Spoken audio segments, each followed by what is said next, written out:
Bienvenidos aquí en IQ TV. Hoy estamos con el doctor José Antonio Ocampo, quien ha sido ministro de Agricultura, ministro de Hacienda, director de la CEPAL y actualmente es el codirector del Banco de la República. Doctor, muchas gracias por recibirnos acá en el Banco de la República. Sí, no, encantado de estar con ustedes. Bueno, doctor José Antonio, sabemos que usted ya ha estado postulado para ser el candidato del Banco Mundial, para ser el presidente del Banco Mundial en 2012 y según un medio muy importante económico en Estados Unidos mencionaron su nombre. ¿Qué tan posible puede ser esta candidatura? Bueno, el proceso del 2012 fue un proceso muy interesante en el cual yo participé. De hecho, fue la primera vez que hubo competencia para la presidencia del Banco Mundial, dado que tradicionalmente el presidente de Estados Unidos decía quién y el directorio del banco lo aprobaba. Esta fue la primera vez que hubo competencia por iniciativa de los países en desarrollo.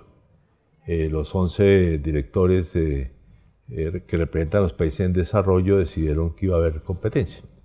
Y así funcionó y ellos a su vez armaron un concurso del cual salimos dos elegidos, ¿no? La ministra de Hacienda de Nigeria y mi persona. Entonces concursamos, fue un proceso muy interesante. Desafortunadamente no fue un proceso totalmente transparente y sobre todo no fue abierto, porque fue evidente que en este acuerdo que ha habido tradicionalmente entre Estados Unidos y Europa, Europa finalmente se alineó con el candidato de los Estados Unidos. El acuerdo es que el presidente del Banco Mundial es de Estados Unidos y el director gerente del Fondo Monetario Internacional es europeo, que es un acuerdo que existe desde la creación de los organismos. Entonces, digamos, este año vamos a ver si ese proceso realmente es diferente, o sea, si es abierto, que es un tema que todavía está sobre la mesa. Digamos, si es abierto, va a ser mucho más interesante. Digamos, de alguna manera los dos candidatos que concursamos en 2012 por los países en desarrollo, al menos queríamos dejar sentado de que los países en desarrollo, primero que todo, podían ser candidatos a la presidencia del Banco Mundial, y segundo, de que en cualquier caso debe ser un proceso competitivo, como es el de todos los organismos internacionales. O sea, en las Naciones Unidas todos los organismos están sujetos a competencia. O sea, no hay designación de ningún país como el país que tiene a cargo, digamos, ese organismo. Bueno, como usted nos comentaba y nos explicaba, son tres las posibilidades que tiene la Junta y los directores del Banco Mundial, y es que pueden elegir tres opciones para elegir los candidatos. Una, pues es el que designó el presidente de Estados Unidos, Donald Trump. Otra, que tiene que ser del mismo país, pero que no tenga que ver con la administración. Y finalmente, que una persona que sea de un país en desarrollo. ¿Usted cree posible que en esta ocasión sí tengan en cuenta para elegir como presidente a una persona de este país, de uno de estos países? Bueno, yo creo que Estados Unidos, el gobierno, el presidente de Estados Unidos va a lanzar un candidato. Ese candidato pues tiene con las reglas tradicionales toda la ventaja posible. Reitero, el punto más importante aquí es que sí va a haber competencia de verdad. No necesariamente con otros candidatos de los Estados Unidos, digamos, porque los candidatos tienen que ser presentados por el país. O sea, algún país tiene que presentar los candidatos. Entonces dudo que los Estados Unidos va a presentar más de un candidato. Ellos presentarán un candidato, que es el candidato preferido por el gobierno. Entonces, el resto de los países, que pueden ser europeos, podría ser Japón, podría ser los países en desarrollo, digamos, presentarían candidatos. De acuerdo con el proceso que fue, digamos, publicado, como de hecho ocurrió en el 2012, el directorio escogería 3 candidatos.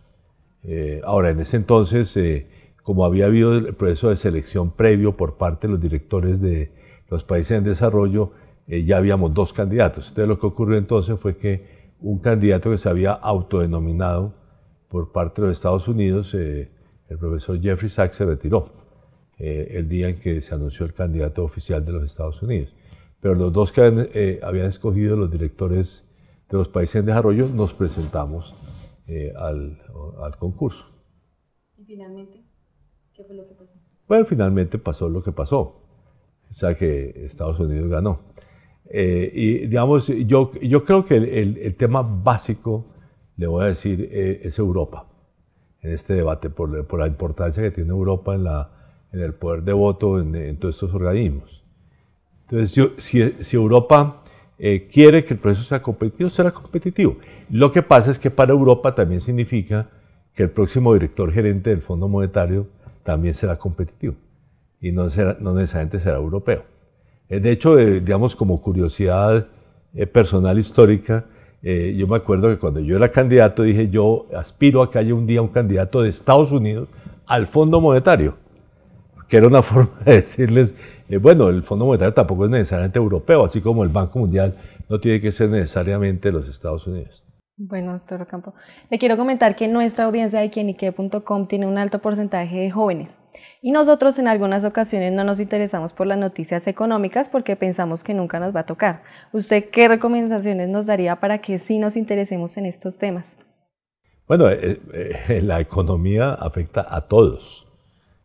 Todas las personas están afectadas por la economía, entonces diferentes dimensiones, ya sea el crecimiento económico, el efecto que genera o no genera sobre el empleo, qué tipo de empleo, y por el lado pues, de la inflación, ¿no es cierto? Digamos que el costo de vida afecta a todos los hogares, y bueno, uno puede ser las tasas de interés. Las tasas de interés también afectan si uno es un deudor o si es un ahorrador, digamos, y bueno, y la tasa de cambio. Si uno quiere ir a viajar a Estados Unidos o a Europa o a cualquier otra parte del mundo, pues tendrá que comprar dólares, entonces la tasa de cambio lo afecta. O sea, realmente todas estas variables con las cuales nosotros trabajamos son variables que afectan la vida cotidiana de la gente. Listo. Hablemos, usted es uno de los economistas más importantes en este momento de América Latina. ¿Usted cómo ve la economía en unos 10 años? ¿Quiénes son los que van a liderar? ¿Y Colombia cómo se va a ver afectada con esto? Bueno, hoy por hoy, digamos o sea, si uno va a ver la tendencia de los últimos 10 años, digamos, o incluso 20 años, el mundo está caracterizado por el ascenso de Asia. Entonces, creo que el gran reto para nuestros países es ver cómo nos asociamos a ese proceso, porque tradicionalmente pues, nosotros nos asociamos en América Latina históricamente al ascenso de Europa o al crecimiento de Europa en el siglo XIX y el comienzo del siglo XX, después a Estados Unidos, digamos, después de la Primera Guerra Mundial y sobre todo de la Segunda Guerra Mundial, porque eran digamos, las fuentes de dinamismo de la economía mundial. En la medida en que Asia siga siendo la fuente de dinamismo, digamos, la pregunta es cómo nos vamos a relacionar con Asia. Y ahí debo decir que hay, digamos, en los últimos 10, 15 años, no todos los países latinoamericanos, pero sí varios países latinoamericanos se han asociado a la gran potencia emergente que es China. Pero lo que estamos observando ahora es que la India también está surgiendo como una potencia emergente. Entonces la pregunta es cómo nos vamos a relacionar con esas dos grandes potencias emergentes que van a estar entre las principales economías del mundo. Digamos, bueno, China ya es una de las principales economías del mundo, pero la India también va a estar ahí en la lista. Es cómo nos vamos a relacionar, qué les vamos a vender, qué les vamos a comprar, vamos a aceptar inversionistas acá de esos países, vamos a ir a nuestras grandes empresas a invertir a esos países. Bueno, no sé si va a haber flujo migratorio, eso me parece tal vez un poco más lejano, pero bueno, ahí habrá también relaciones financieras. Digamos, China ya es un país que da financiamiento internacional en una escala importante. Entonces la pregunta es, ¿vamos a tomar esos créditos chinos o no? De pronto el día de mañana India comienza a jugar también ese papel. Bueno, todos esos otros temas, digamos, yo diría más importantes. Hoy por hoy, o incluso uno podría decir en los últimos 20 o 30 años, América Latina, pues sí, se ha integrado, sobre todo con China, desde comienzos de este siglo, como vendedor de productos básicos, ¿no es cierto? China es un gran comprador sobre todo de metales y petróleo, bastante menos de productos agrícolas, pero también algunos productos agrícolas como la soya, que digamos que son ingredientes para los concentrados de animales, ¿no? En fin, hay una relación muy importante y por este lado pues somos unos grandes compradores de manufacturas chinas. Entonces, no sé, es una relación que no sea, bueno, en el caso de Colombia en particular, estamos bastante rezagados con respecto a otros países, pero ya países como Chile, por ejemplo, que de hecho China ya es su principal mercado, Brasil también China es un gran mercado, ¿no es cierto? No lo es para nosotros, no lo es para México. Entonces, digamos, todo eso es el tema, digamos, que vamos a tener que discutir. Hablando sobre los temas económicos mundiales, ¿usted qué opina sobre el enfrentamiento comercial que hay entre Estados Unidos y China? Sobre los aranceles, el acero, y esto cómo nos va a impactar acá en Colombia. Sobre nosotros, digamos, ¿cuál va a ser el efecto? Yo diría que el efecto tal vez más amplio es el de la desaceleración de la economía china, que tiende a generar menor demanda de productos básicos y por lo tanto baja, digamos, de las materias primas que nosotros exportamos, ¿no? Ese es como un efecto negativo. Y después hay el efecto de lo que en economía llamamos la desviación de comercio. Y es que si uno pone una restricción comercial, ese comercio se va por otro lado, ¿no? Uno tapona un lado, pero el agua, digamos, se va por otro lado. Entonces, ese efecto puede ser positivo y puede ser negativo, dependiendo del producto. Listo, ahora pasemos a un tema que le preocupa al mundo y es Venezuela. ¿Usted cree que la economía con el gobierno de Nicolás Maduro se va a restablecer o habrá que esperar un nuevo mandato? Bueno, la verdad es que todo esto habrá que verlo, digamos, el deterioro de la economía venezolana o el colapso de la economía venezolana durante los años de Maduro es el peor colapso de cualquier economía latinoamericana en la historia. O sea, no estamos hablando de cualquier cosa.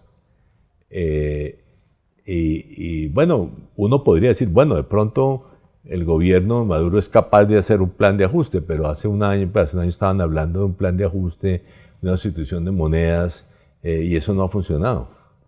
Entonces, podría haber una estabilización bajo Maduro, pero hasta ahora no se ve. Ahora, la alternativa realmente es de orden político. La pregunta es, digamos, si va a haber cambio político o no va a haber cambio político, y sobre eso, pues, digamos, los interrogantes son muchos. Listo, ahora pasemos a Europa. La salida de Gran Bretaña de la Unión Europea tienen dos líneas, ¿no? Una suave y una dura. La suave es la que propone la primera ministra y la dura, pues, es la que se supone que va a pasar. ¿Qué consecuencias tendría este país al elegir esta salida? Yo creo que hoy por hoy la situación es extremadamente compleja, digamos, ya la primera ministra pues, fue derrotada ampliamente con su propuesta. La alternativa que presentó, según lo que alcanzo a leer, fue más o menos lo mismo, y no sé, digamos, si se va a presentar una propuesta nueva o no de más fondo. Yo diría que es muy poco probable porque tendría que volver a negociar y ya, digamos, la Comisión Europea ha sido muy dura. Es decir, que esas son las condiciones. O sea, quedan muchos interrogantes. ¿Se va a aplazar la fecha de salida para tratar de encontrar un acuerdo británico? Incluso una cosa que, digamos, a mí me parece más curiosamente conveniente. Hagan otro plebiscito, porque, digamos, estas condiciones de desacuerdos que no se resuelvan en el Parlamento británico me parece complicado, ¿no es cierto? Yo, curiosamente, creo que el plebiscito inicial fue un error de Cameron, del primer ministro Cameron, pero, digamos, dado que se dio con el resultado que se dio y que no hay acuerdo de cómo seguir adelante, de pronto hay que hacer otro plebiscito, digamos, para que la gente se vuelva a pronunciar. dado que digamos, los agentes políticos no han llegado a un acuerdo entre ellos. Bueno, doctor Ocampo, dejando a un lado este tema, yo sé que usted tiene una historia de vida muy interesante y que cuando usted decidió empezar a estudiar la universidad se iba más por la sociología, pero cuénteme, eligió la economía finalmente y cuénteme cómo su padre interfirió en esta decisión. Bueno, esa fue una historia muy bonita porque yo en realidad como era bueno en matemáticas, a uno en la época decían, bueno, si usted es bueno en matemáticas, tiene que estudiar ingeniería. Yo en realidad quería estudiar otra cosa, yo quería estudiar física pura, quería ser un científico. Pero todo el mundo me dijo, está loco aquí en Colombia, ¿qué va a hacer como físico? ¿No? Estudié ingeniería, me metí en ingeniería y rápidamente me desilusioné y dije, eso no es lo mío. Entonces yo dije, voy a estudiar sociología. Y bueno, mi padre... ¿Y por qué ese cambio de la ingeniería a la sociología? No, porque... Bueno, era un momento el momento de muchos movimientos sociales, acuérdese, yo estamos hablando del 68, o sea,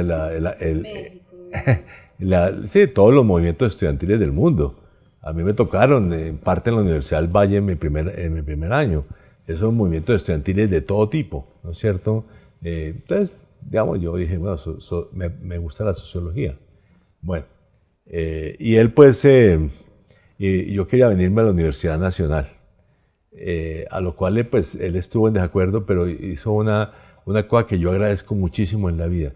Nunca me dijo no, usted no estudia sociología. No, me dijo, no, de hecho cuando yo le dije, él se permaneció más o menos en silencio, y a los 3 meses, 3 semanas, más o menos, viene y me dice, ya estás admitido para estudiar sociología en los Estados Unidos, en la Universidad de Notre Dame. Mi papá era el rector de la Universidad del Valle y era amigo del rector de la Universidad de Notre Dame, entonces él dijo directamente mi proceso de admisión y me dijo, bueno, ya está admitido para estudiar sociología, ¿no? Ándate para allá, pero bueno, como en Estados Unidos uno puede hacer 2 carreras, 2 majors, como es allá, estudia economía. Y ese es el origen de todo, porque terminé en economía. Entonces yo, en efecto, hice los 2 majors, en economía y sociología, y realmente me gustó más la economía, y por eso terminé en este paseo. Bueno, para finalizar, doctor Ocampo, usted más que nadie me puede responder esta pregunta. ¿El éxito profesional es inversamente, o bueno, es lo mismo el éxito en su familia? ¿Le queda tiempo para ellos? Yo no he tenido nunca conflicto en ese sentido. Yo tengo una maravillosa relaciones familiares. Creo que he sido un buen padre, por ejemplo. Creo que también he sido un buen esposo. A veces, digamos, obviamente, las familias tienen que acomodarse a las condiciones de sus miembros, ¿no? Yo, por ejemplo, pues, tal vez lo más complicado son los viajes. O sea, yo tengo que viajar mucho. Sobre todo en mis cargos de Naciones Unidas, pero incluso cuando yo era profesor en Estados Unidos también viajaba mucho. Y ahora pues un poco menos, pero también viajo bastante, ¿no?